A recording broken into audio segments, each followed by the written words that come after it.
Good morning.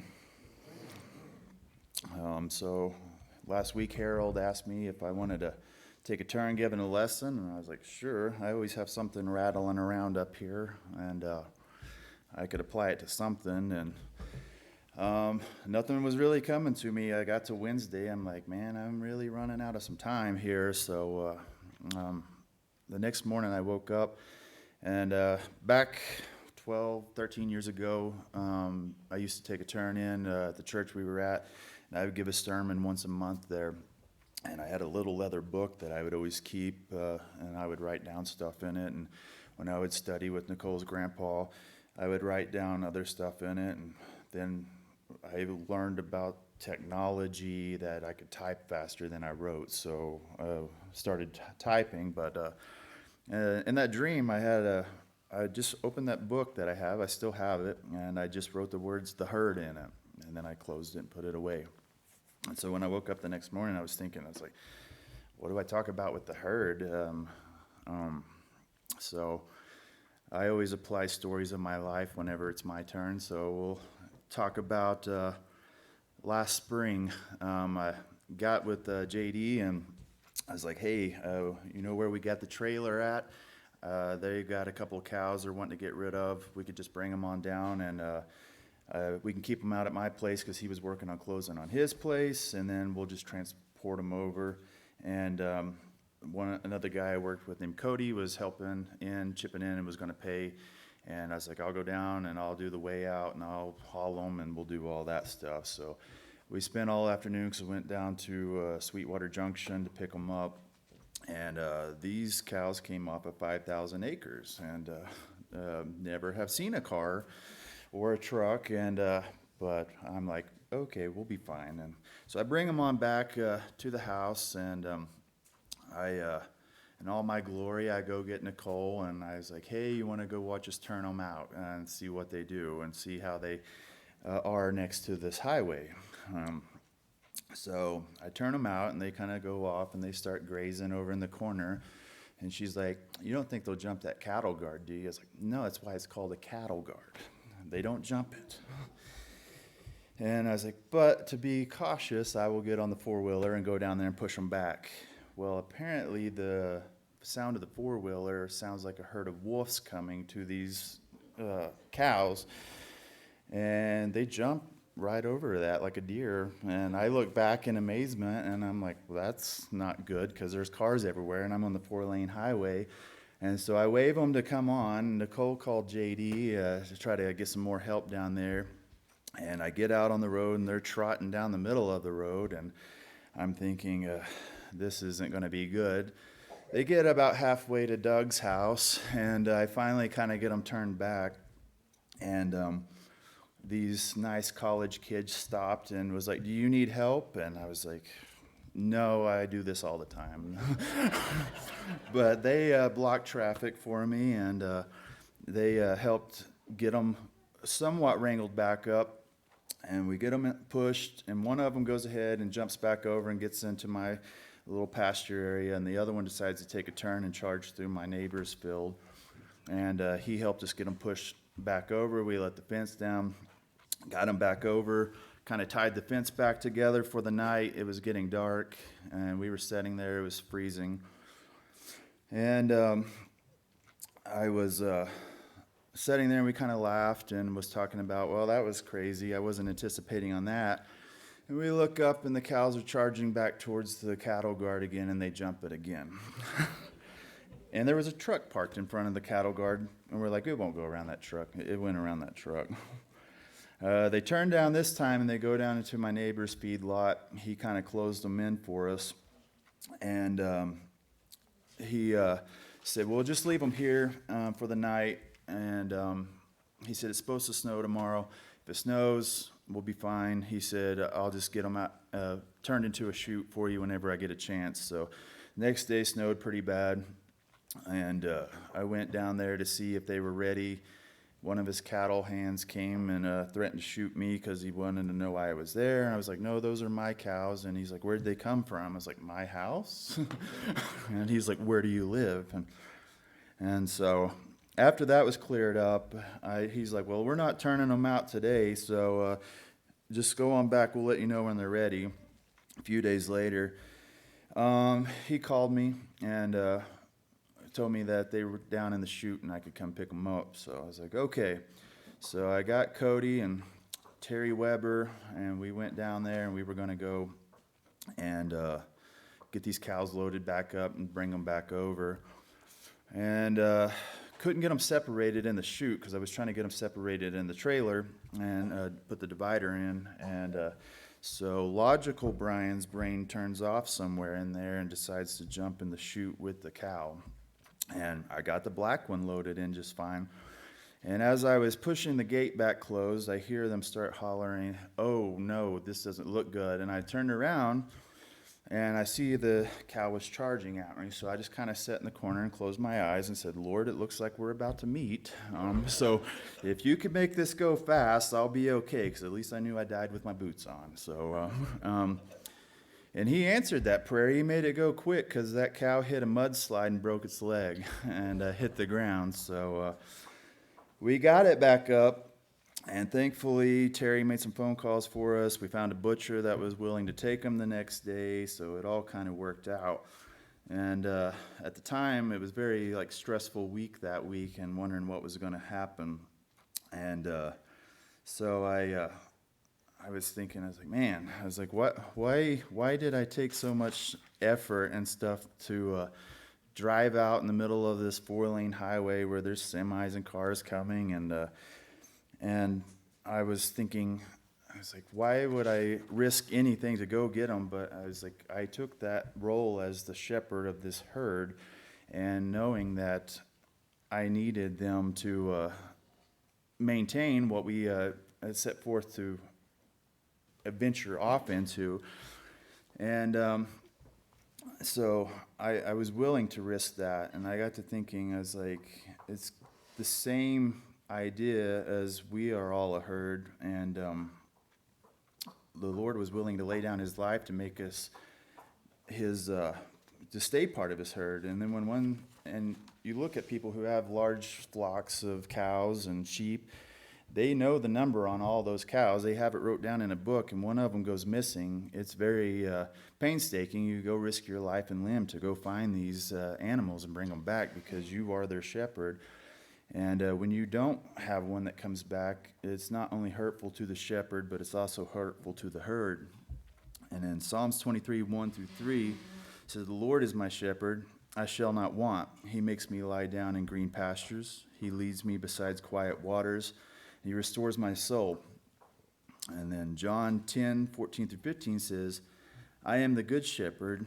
I know my sheep, and my sheep know me, just as the Father knows me, and I know the Father, and I lay down my life for the sheep." And reading that really struck a chord with me, because I couldn't even fathom the love Jesus must have had for us to lay down his very life for us to have a chance, so we may have an unimaginable view that we have in our head of what heaven looks like now, so we can be inherited into our Father's herd.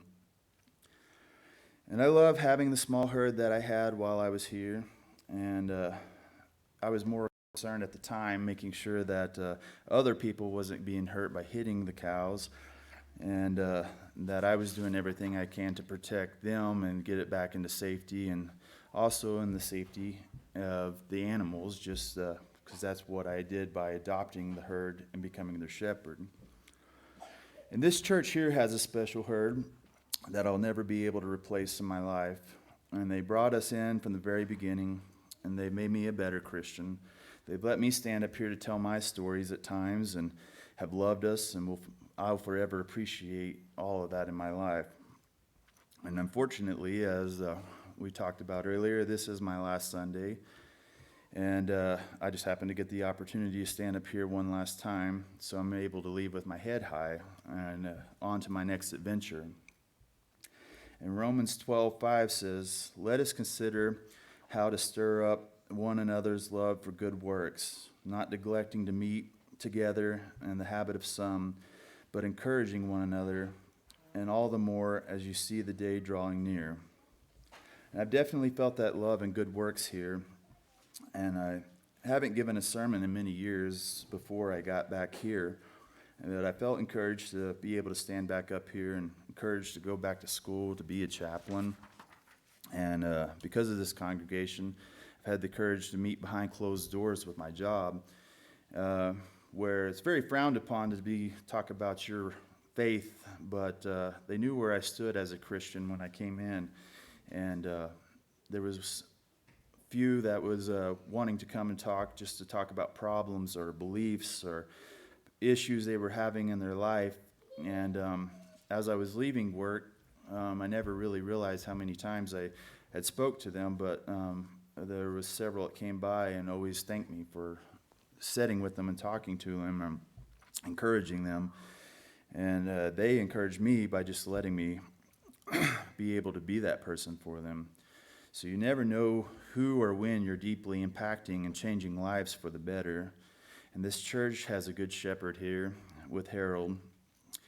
And I gave him my big black dog the other day, and he tears a lot of stuff up and has broke his fence 3 times. And he'll make a lot of messes, so Harold will always remember me, but thankfully he's in a profession he can't say bad things about me, so we all won on that one. So, and I don't have a lot of long stories. I just kind of get up here and do what I do. And so I have another story with the last cow we have left that we had decided to put in a round pen where we had it. And this cow was smart enough to figure out that he could push in the corner and pull the pins out. And I kept finding him in my neighbor's yard all the time, and he didn't mind. He was from California. He said, I've never seen a cow that close before. And I was like, well, come on, you can help me herd him back in. The last time, the cow was smart enough to figure out that he wasn't going to go back to where the hole was in the fence. And so I grabbed the hot shot that we had and went to go and try to just push him and guide him by, I didn't want to shock him at first, but we kept pushing him, and he'd turn back and go back up, and then he'd get back into my neighbor's flowers, and he really liked those flowers. And so I finally, Terry pulled up that day to help with something else, and he's like, why are you out in the neighbors? I was like, the cow's out. And so we all just kind of formed a human fence and pushed it back over there, and he got to that hole, and he just stopped, and he would not go back through. So I hot-shotted him, and he jumped back over there and just took off running back through my pasture area, and we finally got him back into the round pen. And I was thinking at that point, I was like, well, that's kind of funny, because Nicole's always been that hot shot for church with me. Whenever I don't think I want to go today, she's always been there to cattle prod me in the way I'm supposed to go. So I always kind of thought about that. And sometimes when we drift, we need that hot shot and kind of wake us up and push us back to where we belong. And straying will always get you lost, even though it seems like a fast path. And 1 John 1:9 tells us, there is a way that seems right to man, but ends in the way of death. And so with that closing note today, being short-winded as I am, I want to thank everyone here for the love you gave me and my family and the opportunity to come up here and speak again. I'll be forever grateful for this church and will carry it with wherever I may go in my next adventures. So thank you very much.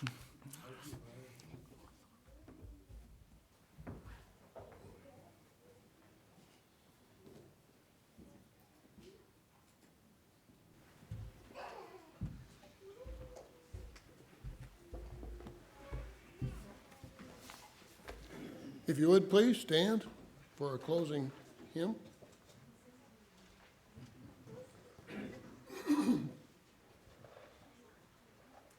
Sing to me of heaven, sing that song of peace. From the toils that bind me, it will bring release. Burdens will be lifted that are pressing so. Showers of great blessing o'er my heart will flow. Sing to me of heaven, let me fondly dream of its glorious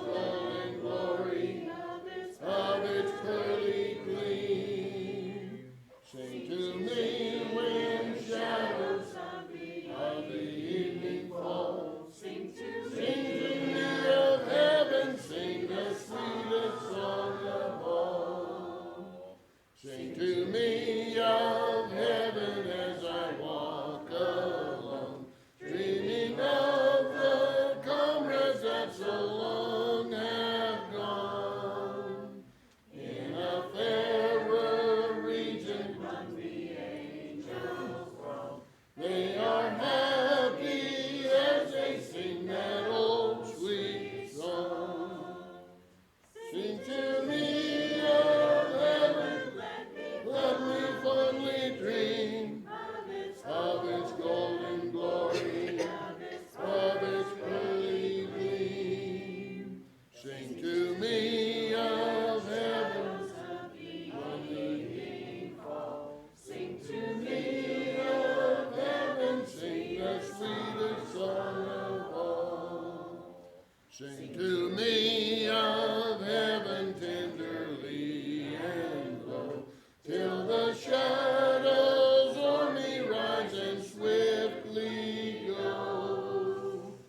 When my heart is weary, when the day is long, sing to me of heaven, sing that old sweet song. Sing to me of heaven, let me fondly dream of its golden glory, of its pearly gleam. Sing to me when shadows of the evening fall. Sing to me of heaven, sing the sweetest song of all. Be seated, please.